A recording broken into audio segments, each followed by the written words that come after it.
వైఎస్ఆర్సీపీ కార్యకర్తలను లక్ష్యంగా చేసుకుని టార్గెట్ చేస్తున్న ఘటనలు రాష్ట్ర వ్యాప్తంగా కలకలం రేపుతున్నాయని సత్తెనపల్లి వైసీపీ ఇన్ఛార్జి గజ్జల సుధీర్ భార్గవ్ రెడ్డి ఆవేదన వ్యక్తం చేశారు.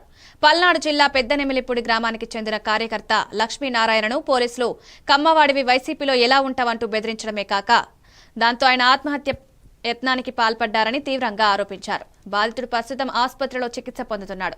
ఇలాంటి నీచమైన రాజకీయాలు రాష్ట్రంలో ఎప్పుడూ చూడలేదని, టీడీపీ పాలన రాక్షసత్వాన్ని నిదర్శనమని విమర్శించారు. అతను సూసైడ్ ప్రయత్నం కారణం ఒక సూసైడ్ ట్రై చేసే ముందు అతను ఒక వీడియో చేశాడు. వీడియో రికార్డ్ చేసి ఒక లెటర్ రాసి సూసైడ్ ప్రయత్నం చేసి ఇప్పుడు హాస్పిటల్లో వెంటిలేటర్ మీద సీరియస్ కండిషన్లో ఉన్నాడు. దీనికి కారణం అతను వైఎస్ఆర్సీపీ క్రియాశీలక కార్యకర్త అవడం.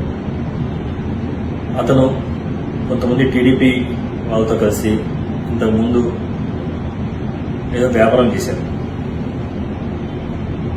ఫర్నిచర్ సేల్స్ సంబంధించి కొంచెం ఏదో చిన్న వ్యాపారం చేస్తున్నాడు. అతను వాళ్ళకి ఏదో గొడవలు వచ్చి ఇక్కడ పుడిగాలకు సంబంధించిన రామారావు అనే టీడీపీ లీడర్తో కంప్లైంట్ ఇప్పించారు. కంప్లైంట్ ఏంటంటే ఇతను వేరే వాళ్ళకి ఎవరికో తరఫున హామీ ఉన్నాడంట, వాళ్ళు డబ్బులు ఎగ్గొట్టడానికి ఇతను హామీ ఉన్నాడంట. వాళ్ళు ఇచ్చిన కంప్లైంట్ ని పోలీస్ డిపార్ట్మెంట్ ఏదో పెద్ద వేదంలాగా అదే శాసనంలాగా తీసుకొని మన లక్ష్మీనారాయణని హెరాస్ చేయడం మొదలుపెట్టారు. ఆ ఆడియో కాల్స్ కూడా సోషల్ మీడియాలో వైరల్ అవుతుంది.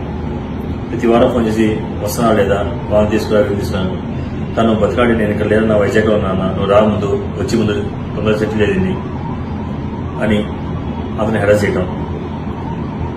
డిపార్ట్మెంట్ పిలిచి అతన్ని నువ్వు కమ్మవాడివేనా, కమ్మ పుట్టి నువ్వు వైసీపీలో ఎలా ఉన్నావు, ఇలాంటి పోలీస్ డిపార్ట్మెంట్ మాట్లాడచ్చండి. కమ్మవారు వైసీపీలో ఉండకూడదు. ఒక డిపార్ట్మెంట్లో ఉండి ఇట్లాంటి ఎట్లా మాట్లాడగలుగుతున్నారు. ఈ పోలీసు హెరాస్మెంట్